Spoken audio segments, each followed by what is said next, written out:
A paz do Senhor, queridos internautas, estamos na Secretaria da Igreja Assembleia de Deus de Araquari, Santa Catarina, Brasil. Igreja essa e campo eclesiástico esse presidido pelo nosso pastor-presidente, pastor Wilson da Cruz. E hoje estamos numa live com a participação da nossa teologia. Está conosco aqui o nosso segundo coordenador, Diácono Ednei, que está juntamente aqui conosco e depois já estará dando continuidade. Mas antes de passar ao irmão Ednei, eu quero mencionar que o nosso pastor-presidente, pastor Wilson, está ministrando a palavra de Deus hoje, a palavra do Senhor, na empresa Fábio Haas, lá na praia do Jardim do Grande, onde será o lançamento de um edifício da empresa, da Fábio Haas, e o nosso pastor-presidente, o pastor Wilson, está lá ministrando a palavra de Deus para os engenheiros, para as pessoas que estão lá nesse lançamento desse edifício. Que Deus possa abençoar grandemente a vida do nosso pastor, sempre tem usado na palavra e que possa continuar usando como sempre tem usado. Amém? Nesse momento, então, eu passo a continuação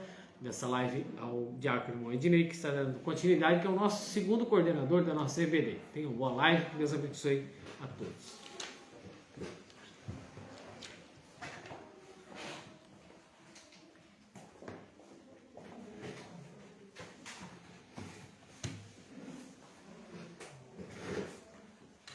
Quero cumprimentar a todos com a doce paz do nosso Senhor Jesus Cristo. Mais uma vez podemos estar aqui, pela graça de Deus, participando dessa live, ao qual hoje nós temos aqui com a participação, assim como o nosso pastor aqui, Daniel, que nos auxilia bastante, né? Hoje a participação da EPOS, nosso grupo de teologia de Araquari, né? Nós temos aqui nosso ensino em médio básico, um dos núcleos é aqui na sede, nós temos ali na Barra do Tapucu também outro núcleo, e no Vicente também temos mais um núcleo da nossa teologia, tá bom? Convido a todos a participar, assim que sentir no coração, nossas aulas é na segunda-feira aqui na sede, salvo o dia que é reunião, que a gente muda, né? Acaba fazendo outro dia. E no Vicente também é assim, das 7h30. Terminamos agora um livro chamado Novo Testamento, parte 1, né, os Evangelhos e Atos dos Apóstolos. E vamos começar agora, na outra semana, métodos de estudo da Bíblia. Muito interessante, vale a pena, tá? Se você tiver uma curiosidade de querer participar de uma aula ali, ir lá, visitar, ver como que funciona, questionar, tá? Entre em contato conosco, né, de alguma forma, através do seu pastor da igreja local ou dos teus líderes de ensino que tem ali, EBD, ou pode se dirigir diretamente nesses locais que é próximo da tua casa e vai lá, assista por curiosidade, venha conhecer de perto, tenha a liberdade, tá? A gente vai estar recebendo vocês e vocês vão ser bem acolhidos.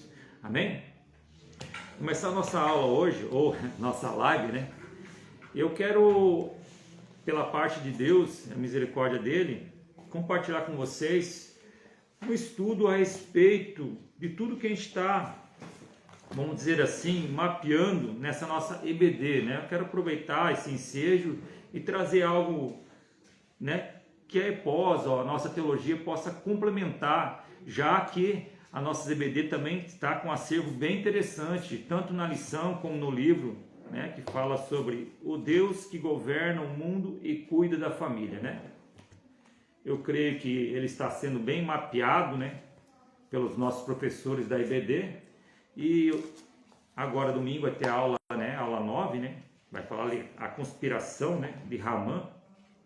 E eu quero trazer um pouco a respeito disso e também trazer algo da parte do Senhor, né, algo espiritual a respeito desse tema, de toda essa conspiração, de tudo que envolve aqui referente ao livramento e o trabalhar de Deus com o seu povo dentro do livro de Esther. Amém? Convido vocês a abrir vossas Bíblias junto comigo na página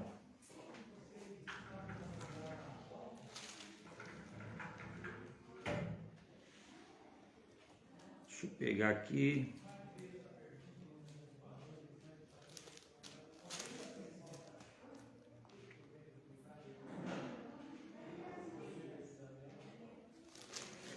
capítulo 3 de Esther, tá?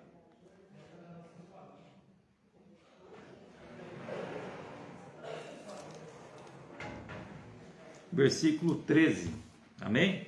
Eu vou ler junto com vocês para a gente entender esse contexto, né? Vamos pegar o capítulo 12 também, o versículo 12 de capítulo 3 de Esther. Então chamaram os escrivães do rei no primeiro mês, no dia 13 do mesmo, o conforme tudo quanto Ramã mandou, escreveu aos príncipes do rei e aos governadores que haviam sobre cada província, aos principais de cada povo, e cada província segundo a sua escritura, e cada povo segundo a sua língua. E em nome do rei Assuero se escreveu com o anel do rei, se selou. E as cartas se enviaram pela mão dos correios de todas as províncias do rei, que destruíssem e matassem e lançassem a perder todos os judeus, desde o moço até o velho, crianças e mulheres, e o mesmo dia 13 do 10º mês, que é o mês de Adar, o que saquearam o seu despojo. Versículo 14, uma cópia do escrito para que se proclamasse a lei em cada província foi enviado a todos os povos, para que enviasse preparados para aquele dia. Né? Até aqui. Capítulo 3, versículo 12, 13 e 14. Todos bem sabem, meus irmãos, que o livro de Esther vai falar, né? Tudo que envolve aqui, nesses capítulos, fala a respeito do livramento de Deus. A gente está fazendo bastante alusão ao livro de Esther, porque tem algumas características que ele nos alude a entender o trabalhar de Deus com o seu povo. Nós vamos compreender, meus irmãos, né? Vocês estão bem envolvidos, eu creio, aquele que está participando da ZBD, que o rei Assuero é um dos reis persas, né? Medo-persas. Existem 4 reis medos-persas ao qual Deus usa como benevolência para cuidar do seu povo. A gente tem ali o rei Dário, o rei Ciro, o rei Artaxerxes e o rei Assuero, né? Tudo reis do reinado medo-persa. Vocês conhecem o contexto, vocês sabem muito bem que o povo de Israel, por causa da sua rebeldia, por causa da sua desobediência, por causa da sua idolatria, prostituição espiritual, física, ao qual a gente vai observar bem ali no final do 2º livro de Reis e 2º livro de Crônicas, a gente vai observar que Deus está usando os profetas para que o povo venha se arrepender. Ontem mesmo estava lendo o contexto de Jeremias, aonde que Deus, falando com Jeremias, ele chama Israel de a grande prostituta, ou da prostituição de Israel, e chama a Judá de aleivosa. Né? A gente vai encontrar também em alguns outros momentos, Deus fazendo essa comparação de 2 nações, que é o mesmo povo de Israel. Vocês conhecem o contexto da história, aonde que naquela chamada, onde Deus chama Jacó, lá de trás, que chama Abraão, que vem Isaac, que vem Jacó, e de Jacó esse povo vira uma nação chamada Israel, vai para cativeiro egípcio. Deus levanta Moisés, Moisés faz com que esse povo venha caminhar pelo deserto, os 40 anos ali, vocês conhecem a história, até chegar à terra prometida. Ali já é um povo, o povo já formado de Israel. Vocês vão compreender que Deus, naquela chamada de Abraão, quero puxar um pouquinho para trás para a gente entrar um pouquinho mais na história e entender toda essa rivalidade, qual vai se destacar aqui em Esther a respeito de Ramã, Mardoqueu e o povo de Judá, os judeus. Amém? Quando Deus chama Abraão lá atrás, lá naquela chamada, lá no capítulo 12 de Gênesis, Abraão está na terra de Ur, terra dos caldeus, ali morando com seu pai. A região é a região Mesopotâmia, ali onde que é o berço da nação. Se vocês olharem a história, estudarem criteriosamente a Bíblia, lá em Gênesis, a gente vai observar que ali na antiguidade, onde nasce o berço da humanidade, Adão e Eva, o jardim do Éden, está ali no contexto de Gênesis, onde que se desfragava ali os 4 rios, né?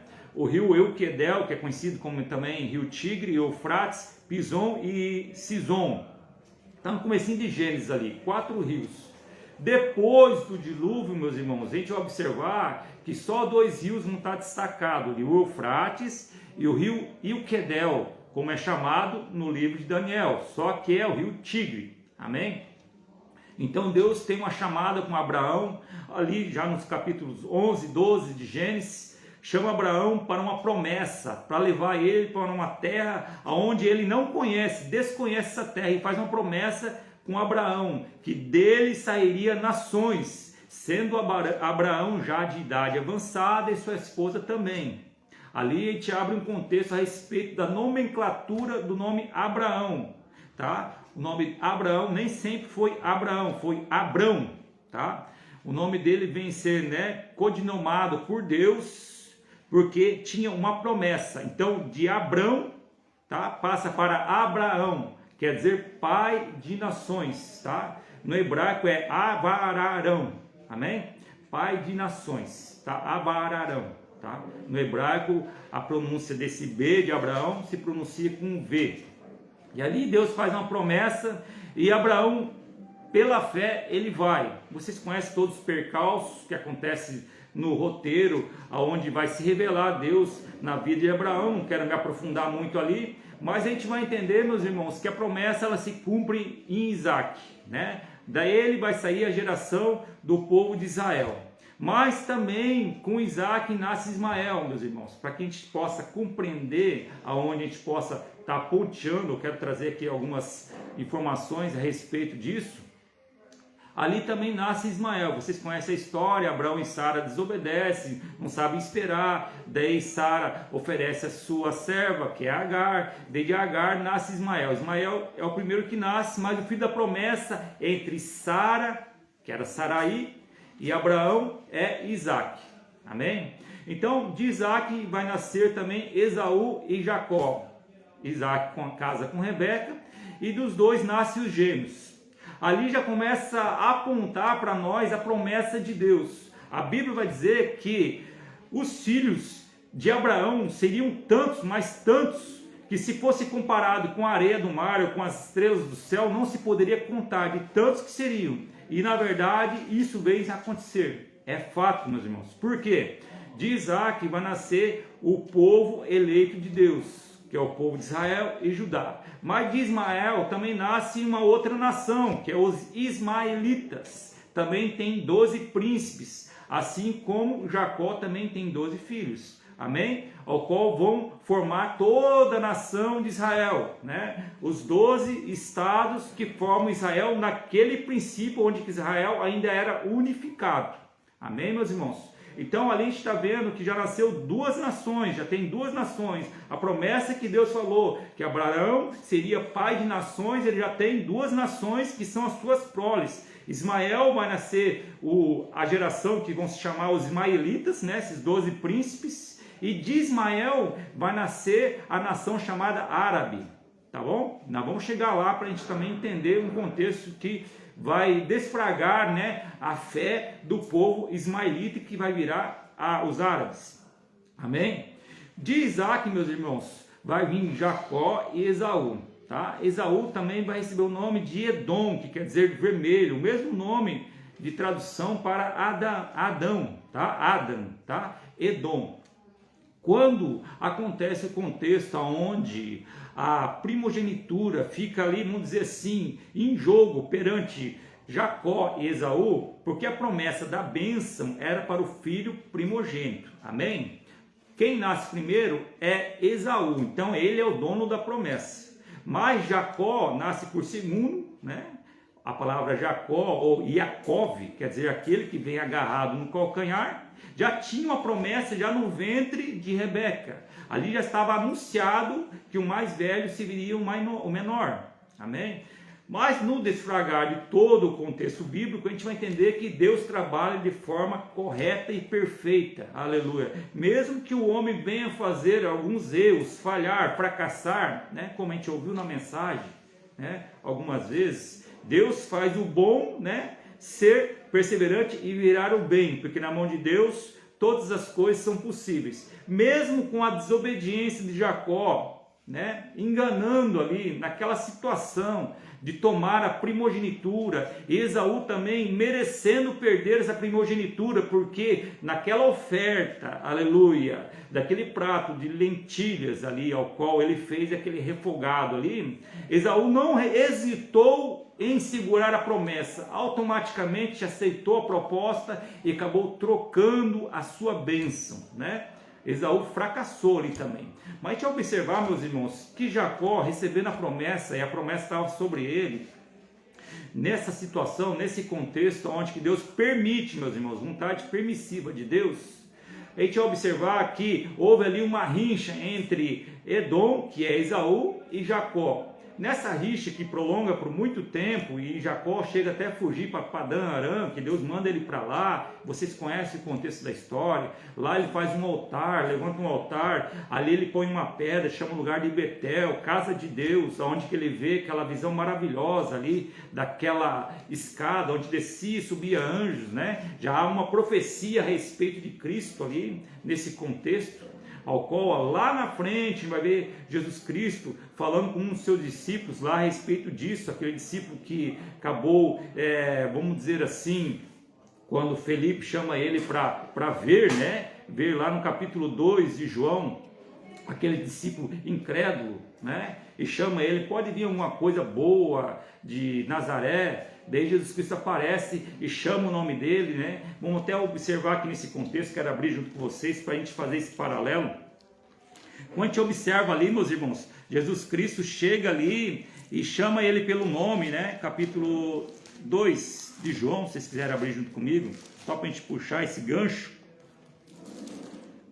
Capítulo 1, na verdade, o Natanael, né? Quando Natanael já não está reconhecendo Jesus Cristo, né, como um filho de Deus, não reconhecendo sua natureza por completo, por causa da sua nacionalidade, porque Cristo veio, sim, se fez carne, habitou no meio de nós, nasceu em Nazaré, né, nasceu em Belém e habitou em Nazaré, e ali, quando o Felipe chama ele para ver, né, ele fala assim, olha, Jesus o Nazareno, Natanael meio que se desfaz, né, mas pode vir alguma coisa boa de Nazaré, e Jesus Cristo aparece para ele e fala assim, homem, né, vamos puxar aqui o texto para a gente desfragar a situação, e disse Natanael, pode vir alguma coisa boa de Nazaré? E disse-lhe Felipe, vem e vê. E Jesus viu Natanael e vir ter com ele, e disse, eis aqui um verdadeiro israelita que não há dolo. E disse Natanael, de onde me conheces tu? Jesus respondeu, disse-lhe, antes que Felipe te chamasse, eu vi, estando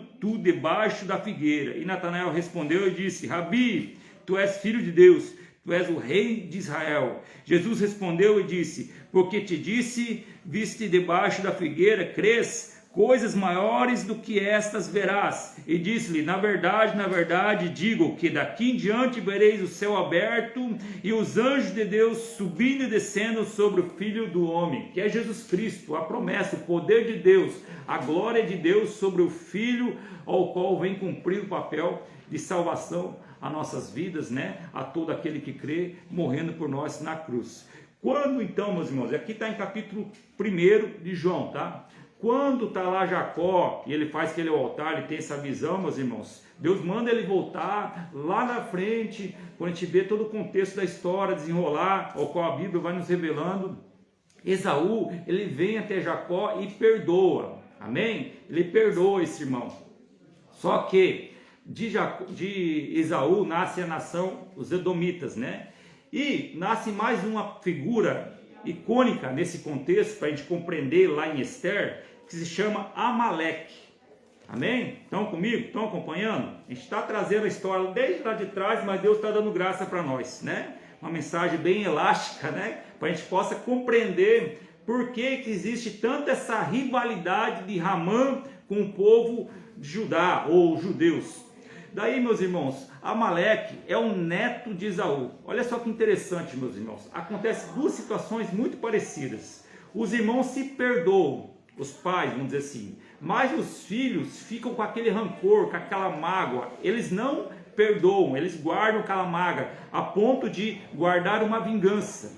Quando Ismael, e Isaac se encontram no enterro do seu pai Abraão, ali há um perdão, mas as descendências de Ismael vão guardar essa raiva, essa fúria, não perdoando aquela vingança. Já vamos chegar lá. De Amaleque, meus irmãos, nascem os amalequitas. Agora começa a aparecer que um adversário ao qual vai perseguir Israel. Quando o povo de Israel está no deserto, Deus usando Moisés, trazendo a providência, o maná do céu, as cordonizes, guardando nos dias de frio, né, com as colunas de fogo, guardando nos dias de calor, com a nuvem, guardando o povo de Israel da sede, qual tinha a pedra que acompanhava eles. O apóstolo Paulo vai escrever a respeito disso, capítulo 10 de 1 Coríntios, né? A pedra que acompanhava o povo no deserto, que era Cristo. Tinha toda a providência. Esse povo, os amalequitas, vêm afrontar o povo de Israel, naquele contexto. Desde já lá na frente, meus irmãos, onde começa a monarquia de Israel, né? O povo rejeita Samuel e quer um rei. E Deus fala com Samuel, tentando consolar Samuel. Samuel, eles não estão rejeitando a ti, estão rejeitando a mim. Mas se eles querem um rei, eles vão ter. E sabe que é difícil ter um rei, porque o rei vai impor as suas leis, vai cobrar impostos, vai levar os filhos para trabalhar. Esse rei vai exigir tudo. Se eles estão olhando as nações e eles querem um rei, tá bom, vamos dar. Daí, nessa escolha, Deus envia Samuel a encontrar Saul. Saul vai ser o primeiro rei. Aqui eu quero abrir uma entre aspas de reflexão para a minha vida e para a sua vida, dentro do que a gente está aprendendo também a respeito do Espírito Santo. Olha que tremendo, meus irmãos. Quando Deus chama Saul, o primeiro rei de Israel, compreenda, acompanhe comigo a linha lógica do que a Bíblia está nos revelando. Quando Deus levanta Saul para ser rei de Israel, o Samuel, que é o profeta no contexto, né, foi juiz, amém, e sacerdote. Tinha três posições, né, três cargos sobre Samuel, uma grande responsabilidade. Deus o rejeitou, agora vai levantar um rei, primeiro rei da monarquia de Israel. Samuel vai lá ungir ele como rei. A palavra de Deus vai falar para nós, meus irmãos, que quando ele ungiu Saul, Saul foi poderosamente, aleluia, cheio do Espírito Santo. Agora ele tem o Espírito Santo de Deus sobre a vida dele. A palavra de Deus vai dizer para nós, meus irmãos, que Saul, o rei de Israel, quando ele começou muito bem, profetizando, sendo usado no meio do povo, governando bem. Teve até um momento, um episódio, depois vocês busquem lá no contexto, em primeiro livro de Samuel, capítulo 12, 13, 14, por ali, onde que ainda Saul prosperava na obediência diante de Deus, antes de começar a cometer os seus sucessivos erros. A gente vai observar Saul até intercedendo por um povo que estava ali. O povo queria matar aquela geração que estava ali, né? Um povo que estava ali junto com Israel. O povo queria matar eles e Saul foi e intercedeu por eles. Falou assim: ninguém morre hoje, porque hoje é dia do Senhor. Olha bem, olha só, entenda o contexto. Um homem usado por Deus chega a interceder por um povo. Ele estava bem, estava tranquilo, só que começou a fazer aquilo que não era da parte dele. Olha só, começou a oferecer sacrifício, não sabendo esperar, né? A ansiedade, né? A pressa. Era para Samuel fazer o sacrifício, ele não soube esperar. Ali ele começou a cometer a primeira desobediência. Foi querer aplicar aquilo que não era dele. Entenda comigo, Saul é rei e profeta, tá? Mas não é sacerdote. Samuel era juiz, profeta e sacerdote, amém? Vamos fazer aqui um análogo com Cristo, no ministério de Cristo terreno. Cristo, rei, amém? Rei eterno. Cristo é o profeta, Cristo é o sacerdote. O livro de Hebreus, ou a carta de Hebreus, conforme você queira compreender, vai relatar que ele não é só sacerdote, e nem só sumo sacerdote, é o grande sumo sacerdote, a lei de Melquisedeque, amém? O Melquisedeque, aquele sacerdote que pegou o dízimo com Abraão lá atrás, tá ok? Voltando aqui, Jesus Cristo, rei, profeta, sacerdote e muito mais, grande sumo sacerdote e a oferta. Isso que é maravilhoso, meus irmãos, né? Jesus Cristo, como sumo sacerdote, fez algo que nenhum sacerdote fez. Ele foi a própria oferta, ele se entregou. Ele, sendo o ofertante, também era a própria oferta. Cristo fez isso por nós, pela minha vida e pela sua vida. Voltando para Saul. Saul vai desobedecer, meus irmãos. Nesse contexto, foi oferecer sacrifício. Ele não era sacerdote, era para Samuel realizar, não soube esperar. Assim que ele fez o sacrifício, Samuel adentrou e ali Samuel repreende ele. Mas Saul ainda tinha esperança no seu ministério.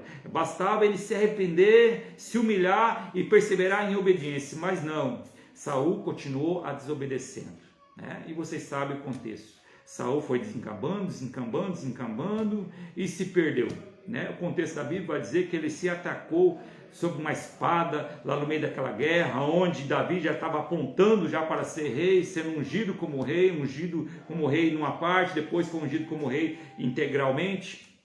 E Saul teve um começo bom, meus irmãos, mas o fim dele foi terrível, meus irmãos, foi terrível. Ouvi esse dia atrás e é algo muito impactante para nós. É bom nós começar bem, é bom nós começar sendo usado pelo Espírito Santo, mas muito melhor, meus irmãos, é nós terminar a nossa caminhada, aleluia, lá no reino celestial. É bom começar bem, é bom, mas o melhor é terminar a grande carreira ao qual Deus deixou para a minha vida e para a sua, aleluia, que é a nossa vida terrena aqui, os propósitos de Deus, evangelizar, ganhar almas, amor ao próximo, pregar o reino de Deus, aleluia, toda a vida a qual Deus colocar em nossas vidas, ou colocar em nossas mãos, meus irmãos. Então nós vemos aqui um grande exemplo de fracasso. Saul começou bem, mas terminou mal, meus irmãos. Que nós possamos terminar bem, aleluia. Todos nós podemos se encontrar lá na glória, se encontrar lá nas mansões celestiais, aleluia, para glorificar a Deus. Jesus Cristo por várias vezes fala para nós, pela sua palavra, Apocalipse, acentua isso também, aleluia. Aquele que perseverar até o final será salvo, aleluia. Temos que perseverar, meus irmãos. Aleluia. Voltando aqui para o contexto, meus irmãos, me acompanhem junto comigo naquilo que Deus está falando no nosso coração. Agora Davi vai assumir um reinado bom. Saul 40 anos, Davi também mais 40 anos, né? Vocês conhecem todo o contexto ao qual Davi foi usado por Deus, foi profeta, foi, né, o rei, foi aquele que intercedeu, foi aquele que guerreou, que lutou pelo povo de Israel, aleluia, segundo, né, a vontade de Deus. A Bíblia vai dizer para nós que Davi é segundo a vontade de Deus. Teve seus erros, teve seus fracassos, mas diferente de Saul, ele se humilhou, aleluia, chegou diante de Deus e se humilhou, apesar de não estar entendendo, estava com a mente cauterizada, apesar do pecado, que era o adultério e a morte, né, daquele general, que era o homicídio, né, acabou incitando o homicídio por causa da Betseba. Vocês conhecem o contexto? A gente vai entender, meus irmãos, que mesmo envolto desse pecado, a mente cauterizada, Deus ainda usa o profeta contando aquela parábola, ao qual ele vem entender que ele é o maior culpado, e ele se arrepende, se humilha diante de Deus, sofre as consequências. Vocês conhecem a história que acontece ou vem a discorrer na família de Davi, mas Davi se arrepende, meus irmãos. Daí assume Salomão, meus irmãos. Salomão começou bem também, usado por Deus, soube pedir sabedoria para Deus, que era para a necessidade de saber governar aquele povo. A história vai nos contar que ele tinha na base de 17 anos, bem novo, e entendeu que era necessário ele ter sabedoria de Deus para reger com mãos fortes aquele povo de Israel. E regeu bem, mais 40 anos, só que no final da sua caminhada, vocês conhecem o contexto também, vem a se pender o seu coração à idolatria. A palavra de Deus vai mostrar para nós Salomão cultuando aos deuses daquelas mulheres. Deus tinha usado o seu pai, usado Davi, para que ele andasse nos caminhos do Senhor, para que ele não se desvirtuasse com as mulheres estrangeiras. Deus usou Davi na vida de Salomão. E Davi ainda fala para ele, chamando a atenção: seja homem, Salomão, seja homem, faça as coisas certas. Mas Salomão acabou se desviando no final da sua caminhada. Vocês conhecem o contexto. Deus usa o profeta para repartir o reino, né? Perdão. Ali o reino é repartido, era 12 tribos. Deus deixa 10 tribos com, né, o general dele, Jeroboão, ali rasgando as vestes dele, né? Rasgou as vestes em 12 pedaços, deu 10 para ele e deixou 2 com Salomão, que a sua descendência iria, né, governar, que é Joroão.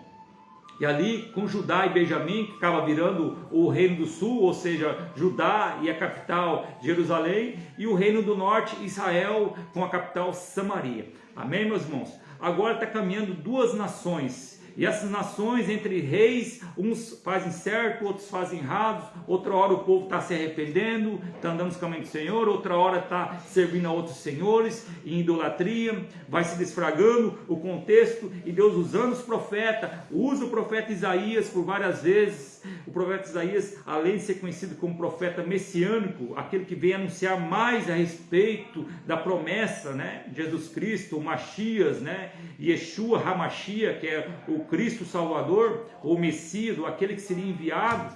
Ele anuncia muito, mas também é usado como exortação e ensino, não só a Israel, a Judá, usado também a outras nações, qual a gente vai ver e observar nos livros de Isaías.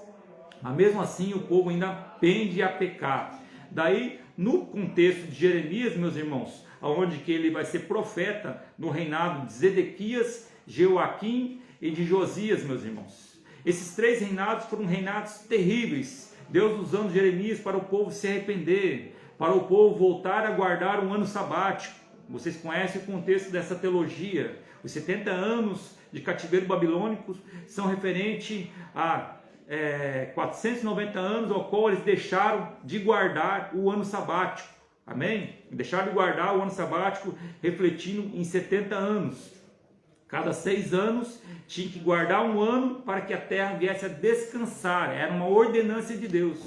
Para não ficar só nisso, meus irmãos, o povo de Israel, além de desobedecer a Deus, estava caindo em prostituição espiritual. O profeta Jeremias vai falar para nós que ali em Tofete eles iam adorar ao deus pagão Rinom, e ali o texto da palavra de Deus vai nos falar que eles chegavam a queimar os seus filhos e adoração ao deus pagão, meus irmãos. A idolatria era terrível, era abominável diante de Deus, estava muito séria, estava muito agravada, e Deus usando Jeremias, mas mesmo assim, meus irmãos, acabou se culminando no cativeiro babilônico.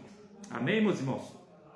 Acabou acontecendo o cativeiro babilônico, foi inevitável, o povo tinha que se arrepender, mas não se arrependeram, aleluia. E agora a gente está envolvido no cativeiro babilônico, um pouquinho antes de Esther, tá? Cativeiro babilônico, meus irmãos, o povo estava ali sendo assolado, né? O povo estava ali sofrendo na mão dos babilônicos, né? Vocês conhecem todo o contexto, o qual começa a, né, levar, em 3 leva, os povos de Judá até o cativeiro babilônico. Leva primeiro ali os jovens com Daniel, depois leva mais uma leva, depois leva mais 10.000.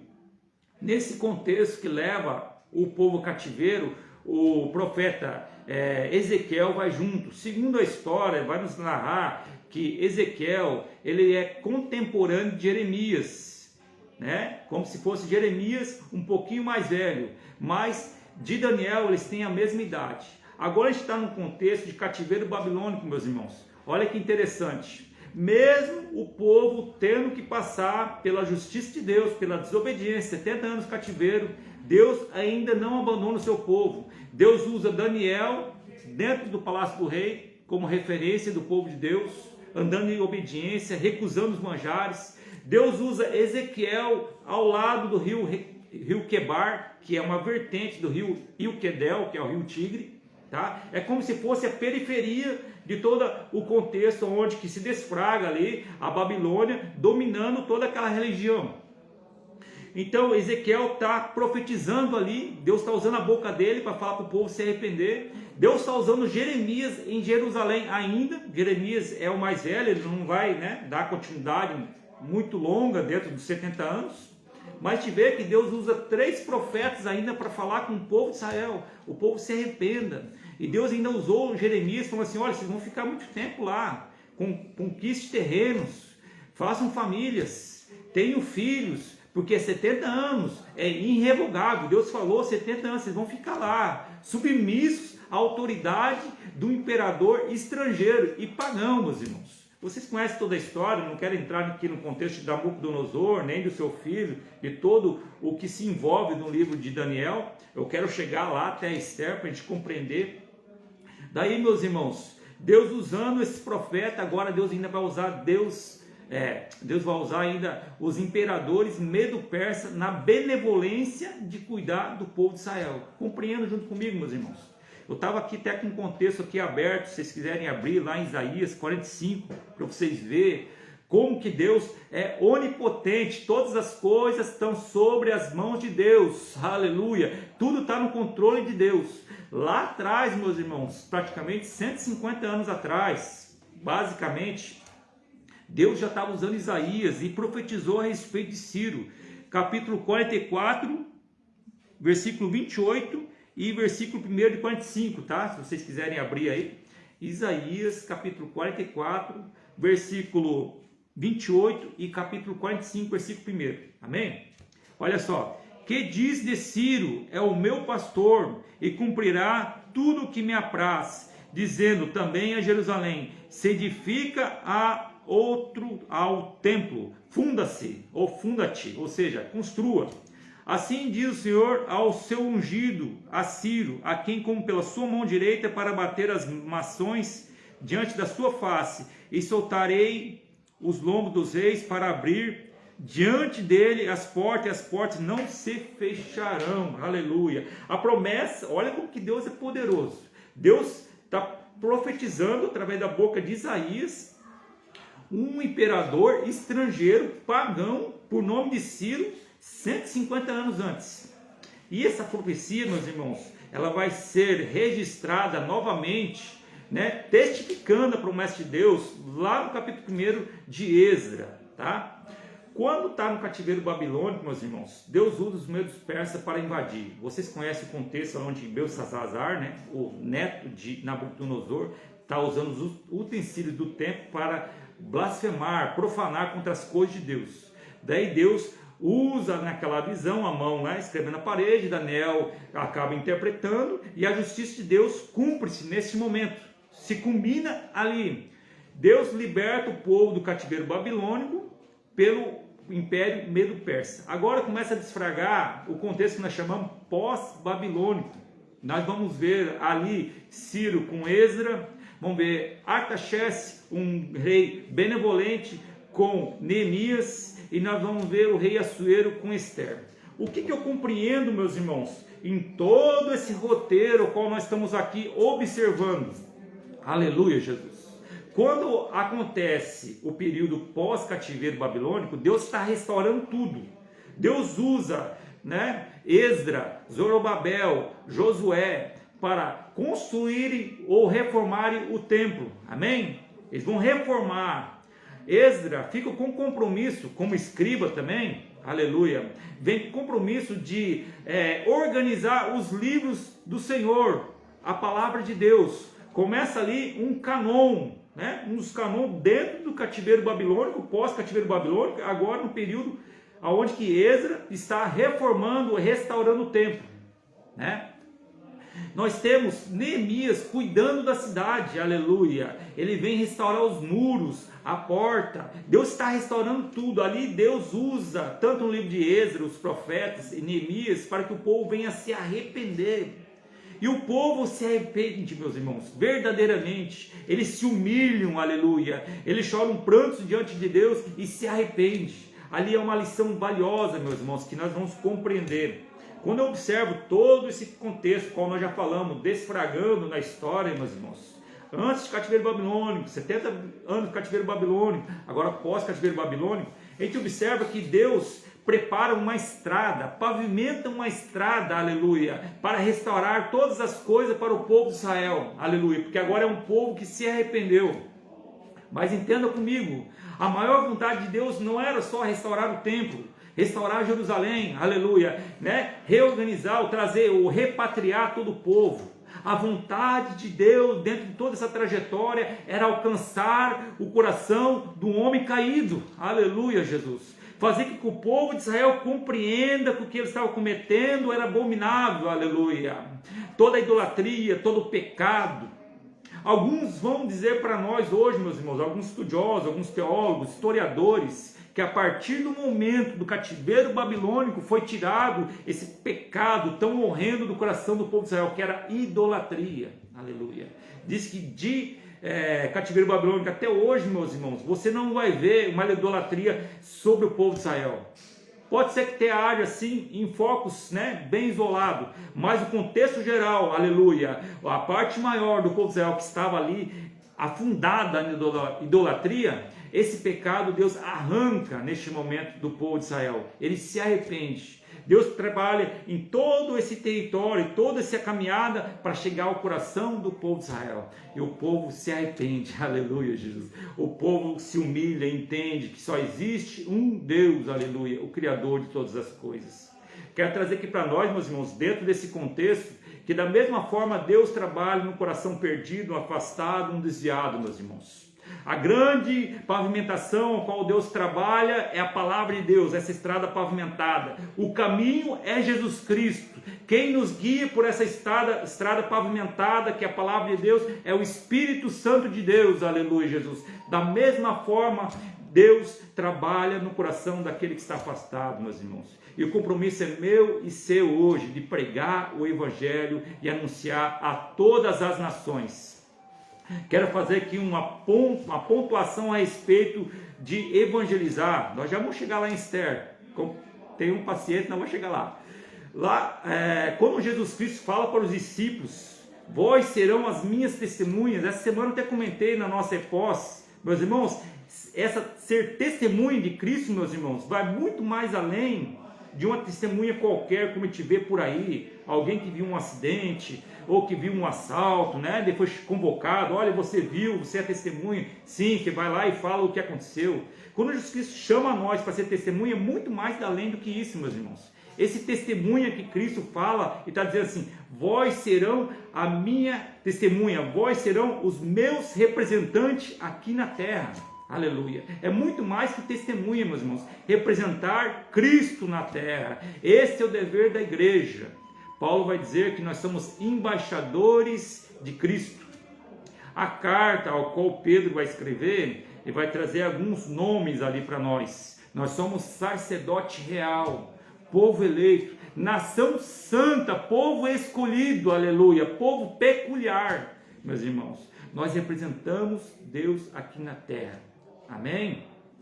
Entrando no contexto de Esther, meus irmãos, a gente vai observar ali alguns personagens. Esse camarada chamado Ramã, o texto vai dizer que ele é agagita. Amém? Tá. Agagita vem de Agag. Tá? Segundo a história, que não está na Bíblia, relatos da teologia, historiadores, esse Agag de Agagita, meus irmãos, é o mesmo Agag lá de trás, aonde que Saul, na desobediência, poupou e Samuel vai vir matar. De alguma forma tem uma descendência desse rei, aonde vai apontar agora em Ramã. Lembrando, meus irmãos, que Ramã é descendente, ou Agag é descendente de Amalequitas. Então, quando a gente observa na lição que a gente vai aprender domingo agora, aonde que Ramã está com aquela fúria contra Mardoqueu e acaba colocando o povo judeu dentro do mesmo contexto, porque Mardoqueu não se prostrou diante de Ramã, meus irmãos, não foi só algo ali por, vamos dizer assim, vanglória. Ali foi uma oportunidade que Ramã teve de se vingar. Aleluia. Vai falar muito sobre o antissemitismo, né? Ramã é considerado na Bíblia um dos anticristo ou um dos antissemitistas, né? Aqueles que querem destruir, apagar o povo de Israel. Alguns dizem, né, nessas guerras que nós observamos aí, meus irmãos, que não é só querer parar o povo de Israel, o povo judeu. Eles querem exterminar, querem arrancar eles da face da terra. Por quê? Porque eles representam a Deus, meus irmãos. É um povo que preferiu obedecer e se inclinar e se curvar a um único Deus e procurar viver uma vida, aleluia, que seja conforme a vontade de Deus. Por isso a fúria, eles não se dobram, aleluia, a nenhum outro tipo de governância a não ser o governo de Deus. Amém, meus irmãos, né? Salvo que também tem lá o seu ministro, tem lá suas autoridades. Não é esse contexto que quer dizer, estou falando idolatria, aleluia. Deus realmente ratificou a idolatria do povo de Israel. Agora Mardoqueu está sendo acusado por Ramã, porque ele não se curvou, e Ramã promete ao rei, vocês conhecem os 10.000 talentos, aquela oferta para que o rei fizesse o edito e as nações tivessem autoridade para exterminar todo o povo. Vocês vão ver ali uma rainha, a Esther, o nome dela é Hadassah, no outro idioma, né? No idioma do hebraico, ela é Hadassah, o nome dela, né? No nome persa é Esther. Esther quer dizer cintilante estrela. Hadassah, no nome de hebraico, quer dizer murta. Murta é uma planta do deserto. E essa planta, quanto mais você exprime ela exala um perfume muito aromático. Isso quer dizer Hadassah, o nome dela, tá? Ela passa a se chamar Esther.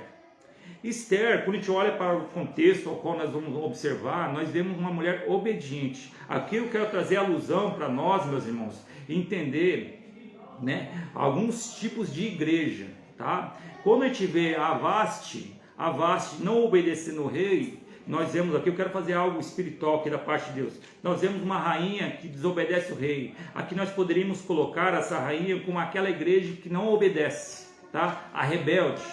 Nós temos aqui a Esther que obedece. Nós vemos aqui a igreja que obedece, a igreja que procura viver uma santidade diante de Deus, aguardando o grande dia ao qual o noivo vai vir.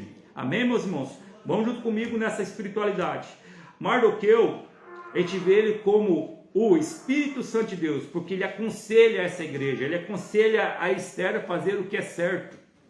Quando Mardoqueu sabe de toda a conspiração que Ramã provocou contra a vida dele, ele se humilha, essa informação chega diante de Esther, Esther vai perguntar para ele, Mardoqueu fala de tudo que aconteceu, Mardoqueu incita a Esther a chegar diante do rei, a Esther disse que seria difícil, porque o rei não recebia ela um mês, e se o rei não a recebesse ela poderia morrer, porque não era qualquer um que o rei recebia, e o sinal que o rei recebia alguma pessoa quando chegava ao seu aposento era, né, o cajado ser abaixado. Vocês conhecem o contexto melhor do que eu. Mas Esther toma como um apreço aquilo ali e vai na missão e convoca que Mardoqueu chamasse o povo a jejuar, e ela e as moças jejuariam para chegar diante do rei. E ali ela vai, convoca o rei para 2 jantares, o rei, aleluia, Jesus, aceita o convite. No contexto, vocês já estudaram dentro da lição, aparece 2 eunucos que querem tramar contra a vida do rei. Mardoqueu, mais uma vez, entra no contexto, ele vai dar o livramento, vai mostrar para todo o conselho do rei que havia 2 traidores ali. Os traidores são tirados do reino. Mardoqueu está ali nos bastidores, trabalhando, orando, jejuando ao Senhor. Naqueles 2 intervalos dos 2 jantares que acontecem, onde que Esther também manda chamar Ramã. Vocês conhecem a história. Ramã ainda furioso com Mardoqueu. O rei, numa das noites, perde o sono, vai olhar a sua ata, o livro de crônicas, né, que era o registro do que acontecia no reino, e observou que Ramã tinha feito, aleluia, aquele trabalho de entregar os 2 traidores. O Assuero chama Ramã e faz honrar Mardoqueu. Vocês conhecem a história, não quero aprofundar muito ali em todo aquele diálogo.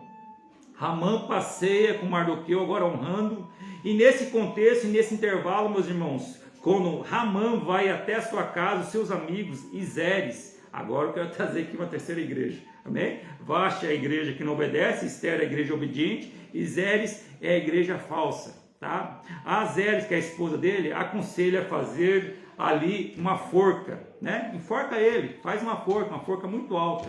Os amigos, é verdade, faz a forca. Ali a gente observa, né, nessa analogia da Zeres ser a igreja, aquela igreja que no princípio tem uma boa vontade, ela tem uma boa ideia, né? Mas não agrada a Deus, mas ela tem uma boa ideia, né? Aqui nós compreendemos, irmãos, quando ela dá o conselho para Ramã fazer a forca, e depois lá vocês conhecem a história, que enforcado é Ramã, era para Mardoqueu. Quando destrama, acontece toda a desvenda, toda a trama diante do rei, que Esther vai lá anunciar o seu pedido, né? Realmente o que ela queria, e anuncia que Ramã estava armando contra o povo, e o rei vamos dizer assim, ele se dói por aquilo ali, ele não acredita que era o povo da Esther, e ali Ramã ainda tenta se humilhar e o rei volta para dentro do contexto, e ali ele fala com Ramã e como é que se diz, exorta Ramã pela situação ao qual ele está se humilhando, porque já estava cometendo um erro e já estava cometendo outro. Daí ele manda Ramã se enforcar na forca que ele próprio armou. E olha só, meus irmãos, quem que deu a ideia? Foi Azeres, né? O que a gente aprende aqui, meus irmãos, com essa, né, falsa religião, né, vamos dizer assim também, trazendo nesse contexto, Azeres, né? Nem sempre uma boa ideia é a melhor ideia, meus irmãos. A princípio o conselho era fabuloso, era bom, né? Mas o final era terrível, era perdição, meus irmãos. Aqui nós vemos o desenrolar do trabalho de Deus, do livramento do seu povo. Eu quis trazer para vocês aqui uma analogia sobre 3 tipos de igreja. E agora eu pergunto para você, né? E para mim, qual igreja que estamos sendo diante de Deus, né? A igreja rebelde, que não obedece, que é Vasti. Estamos sendo a igreja ou a religião Zeres, né? Que não obedece e assim ainda cria ideias que não edificam a Deus. Ou somos a igreja, né? Com essa analogia, a Esther, aquela que obedece, que entende o propósito, que se humilha, que jejua, aleluia, que entra dentro da vontade de Deus, né? Hoje nós temos o Espírito Santo, ele nos ajuda. Se existe da Trindade o ser mais próximo de nós, é o Espírito Santo de Deus, assim como foi Mardoqueu com Esther. Cabe a nós ser sensível à voz do Espírito Santo para atender à vontade de Deus. Amém, meus irmãos? Para nós finalizar aqui a respeito desse contexto, meus irmãos, nós compreendemos, temos que ser a igreja que Deus espera de nós, aquela que ama o próximo e evangeliza, né? E ser sensível à voz do Espírito Santo de Deus. Quero trazer aqui 3 pontos sobre o Espírito Santo de Deus para nós finalizar e, né, entregar aqui para o nosso ajudador, aqui o cooperador, nosso presbítero irmão Daniel, nosso pastor também. Meus irmãos, o Espírito Santo de Deus é uma pessoa sensível, meus irmãos, e ele quer nos ajudar. Lá na teologia joanina, que é o Evangelho de João, o Espírito Santo de Deus é aquele que convence do pecado, da justiça e do juízo. Na teologia lucana, que é Atos Apóstolos, que o Lucas vai escrever, o Espírito Santo é aquele que capacita. Amém? Na teologia do apóstolo Paulo, qual ele escreve as suas cartas, Romanos, Coríntios, ele vai apresentar o Espírito Santo como aquele que santifica. Nós estamos no trabalho de santificação, meus irmãos. Trabalho de aperfeiçoamento. Que possamos ter o ouvido sensível à voz do Espírito Santo. Possamos compreender aquilo que Deus espera de nós. E o mais importante, meus irmãos, se estivermos errados, em falha ou em pecado, se arrependamos, aleluia, e voltamos aos pés do Senhor, antes que seja tarde. Amém, meus irmãos? Se você está afastado, ou se está com o coração cocheando em 2 pensamentos, chegou o momento de você tomar aquela grande decisão. Abandonar tudo aquilo que tem te afastar de Deus. Abandonar aquilo que te impede, aleluia, de experimentar, aleluia, a presença do Espírito Santo de Deus. Aleluia. Tudo aquilo que te impede de ser uma pessoa melhor no meio da sua família. De ser um melhor esposo, um melhor pai, uma melhor esposa, ou uma melhor mãe. Ser o melhor líder, um melhor evangelizador. Ser uma melhor pessoa no meio do seu trabalho, no meio da sua vizinhança, aleluia, Jesus. O nosso testemunho, ele fala muito, meus irmãos. Nós somos a carta de Cristo, o perfume suave de Cristo. Assim como eu trouxe no meio da mensagem, meus irmãos, né? Somos testemunhas vivas de Cristo. Representamos Deus aqui na terra. Olha o privilégio que nós temos, meus irmãos, e a grande responsabilidade. Respondemos nada mais, nada menos que quem? O próprio Deus aqui na terra. Amém, meus irmãos? Eu quero aqui, humildemente, entregar o que entreguei para vocês hoje aqui, que vocês recebam em nome de Jesus, tá? Continue orando por nós, que nós estamos orando por vocês, e Deus abençoe vocês em nome de Jesus. Amém? Quero trazer aqui o irmão. Nós vamos orar, eu vou passar por irmão fazer finalizar a live. Amém, meus irmãos? Ore junto comigo. Senhor, nosso Deus, nosso Pai, obrigado por esta rica oportunidade, ao que podemos estar aqui participando dessa live. Continue a abençoar cada vida que está lá do outro lado, meu Pai. cada telespectador, meu Pai, cada ouvinte, cada um que está lá do outro lado da tela, meu Pai. Talvez uma alma afastada, talvez um coração dilacerado por alguma situação a qual passou, uma enfermidade, Senhor meu Pai.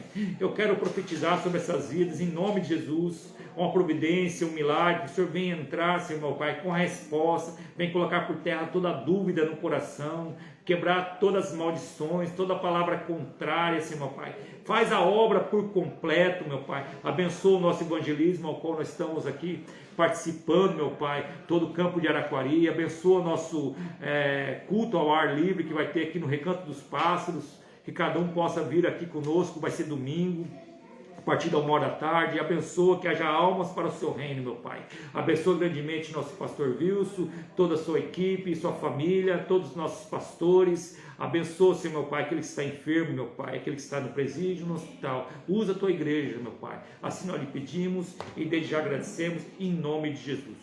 Amém? Deus abençoe.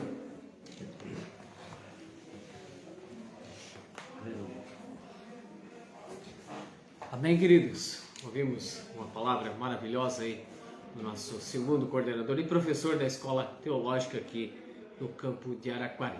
Amém? Queria convidá-los para estar presente juntamente conosco nesse sábado, amanhã, culto de Santa Ceia. Esteja juntamente conosco, adorando o nome do Senhor.